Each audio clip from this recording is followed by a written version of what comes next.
Baik, yang pertama, berdasarkan praktek dari hadis yang telah kita bacakan tadi, maka kita mulai dengan mencuci telapak tangan terlebih dahulu ya, dengan semua jari-jari yang melekat di dalamnya. Karena itu penting bagi kita untuk mencontohkan. Pertama, karena kita akan coba menggunakan keran terlebih dahulu, maka ini kita geser dulu ya embernya. Jadi tidak kita coba tadahi di bawahnya dulu, supaya air yang diduga tidak bersihnya itu tidak langsung masuk ke dalam bagian ember atau bejana ya. Walaupun nanti beberapa bagian dari proses kita untuk melakukan tuntunan syariat ini bisa kita tadahi dengan air ya. Jadi kita basuh dulu seperti ini teman-teman sekalian ya. Nah seperti ini. Nah, tentu kita ucapkan bismillah dalam hati ya. Demikian. Nah, seperti ini. Jadi rasa sudah bersih teman-teman sekalian, boleh kita matikan ya. Lalu kita tadahi begini ya, supaya tidak terlampau banyak nanti air yang mengalir keluar sehingga berlebihan ya, dan sangat tidak disukai berlebihan. Baik, kemudian setelah itu kita coba nyalakan dulu teman-teman sekalian ya. Lalu siapkan sabun. Ini sabun ya, sebelumnya sudah ada. Kita siapkan sabunnya dulu. Nah, ini sabun penting karena nanti di dalam hadisnya teman-teman sekalian, itu nanti saat membasuh kemaluan itu tangan setelah itu dibasuh dulu menggunakan tanah. Dalam hadisnya itu ya, tanah. Nah ini sebagai pengganti dalam konteks tanah itu bisa menggunakan apa? Menggunakan sabun ya. Jadi intinya membersihkan kotoran, mungkin bakteri atau yang lain yang melekat di dalam tangan setelah membasuh kemaluan. Tadi sudah kita tangan sudah kita basuh ya, sudah kita bersihkan. Setelah itu kita lebih baik sambil jongkok seperti ini ya, sambil jongkok karena mungkin sisa-sisa dari bagian tubuh kita bisa juga dikeluarkan untuk mengalir. Kemudian setelah itu dibersihkan bagian kemaluan ya. Jadi ambil air, teman-teman bersihkan bagian kemaluan dengan rapi, dengan bersih. Nah, setelah kemudian ini hadis tadi yang tidak sempat saya bacakan ya, hadis yang keduanya, karena untuk mempercepat ya, untuk mempercepat ke praktek. Jadi nanti setelah dibersihkan, ambil sabun ya, di sabun diambil secukupnya. Kemudian nah seperti ini ya. Nah, kita bisa kemudian cucikan dulu, basuhkan, kemudian baru kita bilas dengan menggunakan air seperti ini ya. Nah sudah selesai. Baik, nah, ini sudah bersih bagian kemaluan. Lalu setelah itu kita bersiap untuk berwudu seperti wudunya sholat ya. Jadi ini saya coba singkapkan dulu teman-teman sekalian ya, sampai sini supaya ini bagian siku juga bisa ada batas yang terlihat seperti ini ya. Nah, kita mulai wudu seperti halnya wudu untuk sholat. Nah ini seperti biasa ya. Nah boleh kalau mau begini lagi, ini kan sudah bersih di tangan tadi ya, begini. Nah sudah berniat dalam hati kita. Nah bismillah sudah kita ucapkan juga ke dalam hati kita. Kita mulai ya. Baik. Nah ini kita bisa berkumur-kumur seperti biasa.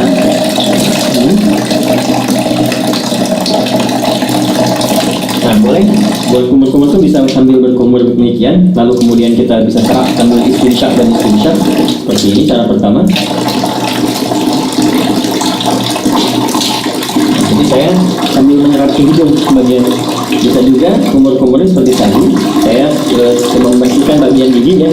Itu kebiasaan saya supaya kotoran-kotoran di makanan juga bisa sekaligus bisa keluar ya seperti tadi. Atau nanti kumur-kumur itu lalu bagian istinsyaknya boleh yang istinsyak dan istinsyak. Istinsyak itu menghirup air ke hidung ya, kemudian istinsyak dikeluarkan. Nah dalam suasana COVID semacam ini itu penting karena nanti reseptor-reseptor virus itu yang suka menempel di bagian hidung ya, sebelum masuk ke laring, ke faring, lantas ke paru-paru, kita berlindung dari semua itu ya. Nah ini bisa setidaknya bisa dikeluarkan dengan istinsyak, menghirup air ke hidung dan istinsyak dikeluarkan seperti contohnya ya, hirup ya, jelas ya. Baik, nah ini teman-teman sekalian sudah. Kemudian seperti biasa ke wajah ya.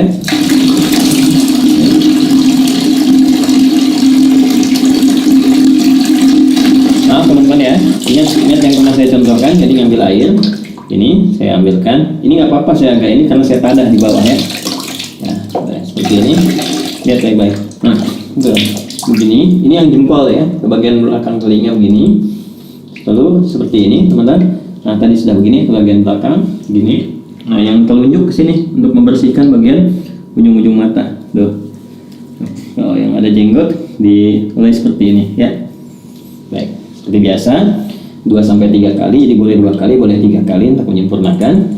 Saya contohkan seperti itu saja ya. Jadi kemudian teman-teman, nah ini kalau biasanya saya kalau nggak pakai tada di bawah seperti di tempat wudhu masjid atau apa, ini dibuka, nanti biasanya saya matikan dulu gini, tuh, ya tangan sampai siku seperti biasa, kanan dulu, sampai selesai, ya. Lalu setelah itu biasa yang kirinya, ya, ini 2 kali, bisa 2 kali ya, sampai 3 kali, baru setelah 2-3 kali kiri, ya. Nah, ini juga sama, ya, 2-3 kali teman-teman sekalian. 2-3 kali itu ambil air lagi ya, kalau kita mau rasakan begini nggak ada masalah kan. Terus setelah itu bagian kepala kita rasakan, ya, diusap sini ke belakang, balikan kembali, ya. Boleh langsung ke telinga begini, ya, seperti ini, boleh. Atau juga bisa teman-teman lakukan kepala dulu, balik, kemudian ambil air lagi untuk telinga, ya. Nah, bagian kaki ini bisa kita lakukan sekarang, ya, seperti biasa, wudhu biasa. Bagian kakinya misalnya seperti ini, ya, ambil begini kan, nah ini, ya, ya, bagian jari-jari jangan lupa teman-teman, nah, seperti ini, nah, yang tadi lagi, ya, terus kanan, kemudian juga yang kiri, ya, disempurnakan teman-teman seperti biasa teman-teman lakukan, ya, yang kirinya. Nah ini terus mulai dulu, bersihkan ujung-ujungnya seperti ini, ya, mulai di sini. Nah ini kalau teman-teman mau lakukan hadis yang pertama. Bisa yang kedua, ini nggak dibasuh dulu kaki, ya. Setelah selesai tadi ke kepala, ke telinga, jadi langsung kemudian melakukan ke yang selanjutnya, tahap selanjutnya. Apa itu? Yaitu ambil air seperti ini, ya. Bisa kita tumpahkan dulu sedikit seperti ini. Lalu di sela-sela sini, ya, sampai kita merasakan pori-pori kepala itu sudah mulai basah, ya, begini ya teman-teman sekalian. Nah kita bisa ambil lagi. Ini biarkan mengalir juga apa-apa. Nanti terakhir kita dari gayung ya. Nah seperti ini. Ya, letak, ya. Nggak ada beda laki-laki dengan perempuan ya. Nah, seperti ini, ya. Nah, setelah itu cukup, bisa sekali, bisa 2 kali ya. Setelah itu teman-teman disebutkan dalam hadis, kemudian Nabi mengambil air, tentu bisa dengan ini, bisa dengan tadi kan dengan ini ya, dengan kepalan, bukan kepalan, terbuka begini ya, antara telapak tangan kanan kiri disatukan begini, kemudian disiramkan ke kepala, untuk ke kepala dulu, meratakan kepala seperti ini, ya. Nah, jadi bisa aja sebenarnya pakai telapak tangan ke kepala dulu. Tadi kan sedikit-sedikit ya, di sela-sela. Kalau ini meratakan, kalau bisa menggunakan ini juga boleh, gunakan kerangnya. Saya coba contohkan pakai ini dulu, tuh ya, secara menyeluruh, jadi selesai gitu ya. Nah, atasnya ini 3 kali ya, jadi 3 kali dicontohkannya ya.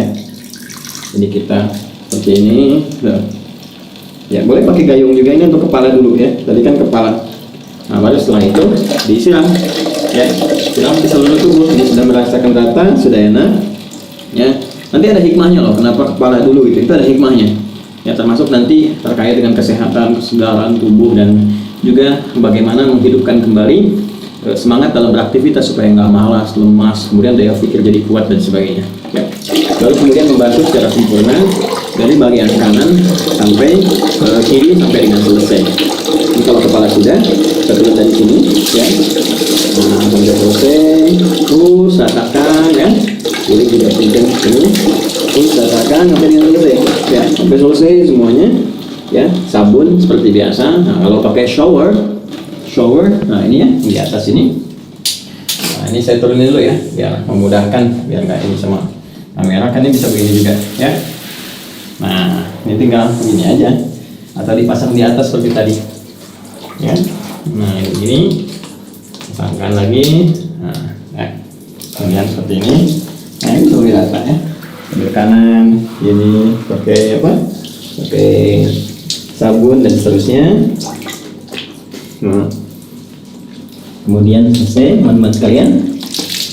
Nah ya, jadi ini sudah disabunin, udah rata semua. Nah kalau bagian pertama tadi yang kakinya, belum dibasuh, belum dibersihkan, maka berpindah tempat. Ya, berpindah tempat tuh gini supaya tidak teraliri oleh air yang tadi sudah kita basuhkan ke tubuh kita, sehingga masih bercampur kotoran-kotoran yang mungkin tidak mengalir sempurna. Itu ya hikmahnya. Maka berpindah sedikit, pindah sedikit kan. Kemudian kita mulai basuh kaki ya, yang tadi belum terbasuh dalam wudhu tadi pada hadis yang pertama.